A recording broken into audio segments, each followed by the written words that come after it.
I practice in the area of corporate finance and securities. After completing my undergrad business Bachelor of Commerce degree at Queen's, it only seemed natural to sort of continue on. I focused on accounting and finance, so it seemed to fit quite well. I briefly considered going over to the dark side, being litigation, while I articled, but came to my senses in time. In large part, the decision came down to people for me. And I know it sounds cliched, but when you spend a lot of time there, it really matters. Our practice at WeirFoulds is very focused on the mid-market. And so very early on, you find yourself dealing directly with the decision makers, be it the CFO, the CEO, the COO. And so you learn very quickly that you need to provide practical, business-focused legal advice. I think my undergrad in business helped me a lot with that. I was able early on to understand problems from the client's perspective, possibly even before I understood them from the legal perspective.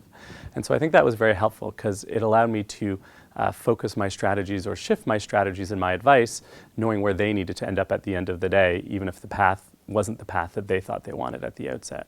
I also think it's very important to keep in mind that our clients are looking for our opinion and our advice. I think it's very easy in our profession to simply regurgitate facts and then provide our clients with a list of options and say, you know, which one do you want? But I think the real value in a good lawyer is in being able to take those options and then taking it one step further and helping the client to say, this is what I think you should do based on what I know has happened. And the client may very well not choose that. That's the client's option. But I think you don't provide value unless you take it that one step further. Effective teams are essential in the practice of law these days. An effective team for me is one where the goals are set out at the outset, as long as with timelines through clear communication, where every member pulls his or her own weight, and where leadership can shift depending on the task or the stage of the transaction that you're in. We have a very small securities team at WeirFoulds. We don't have the luxury of unlimited resources, and so you have to be able to trust all of those people. So from a very early stage, we want people to speak their minds. We want them to tell us what they think about it. Not only does that build their confidence and their ability, but you never know where you're going to find a creative solution. You also need to keep everyone focused. Notwithstanding that you're encouraging discussion, you can't go off on too many tangents or you'll never accomplish the goal. Lawyers like to think they have all the answers. I've received a lot of advice, most of it unsolicited throughout my career. But I also like to think that actions speak as loud as if not louder than words. And one of the key lessons I've learned came from observing one of my partners. The head of our securities group has been among the busiest lawyers at the firm since I've been there.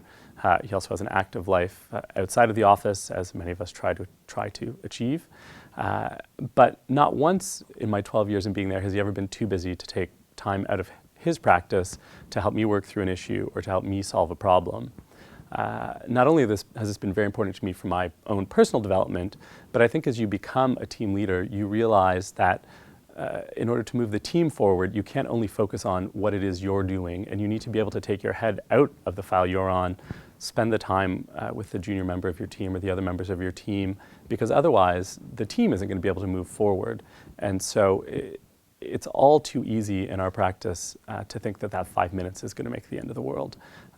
But it doesn't. It never does. And the confidence and the loyalty you build in your team by taking those 5 minutes out of your day to help them solve their problem is going to pay off far more than, you know, all the point ones you may not be docketed. I spend a lot of time working with the firm in the United Way of Toronto to help them fundraise largely.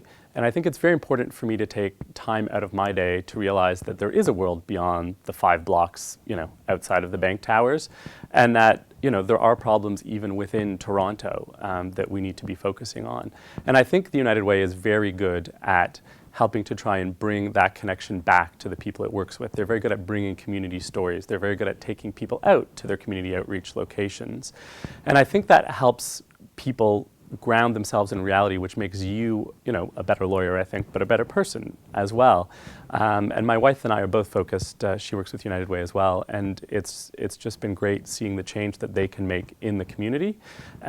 And although we can only really fundraise and donate time, it still helps us build a better Toronto, and that works for all of us. As Toronto gets better, you know, it's a better community for everyone and for our kids.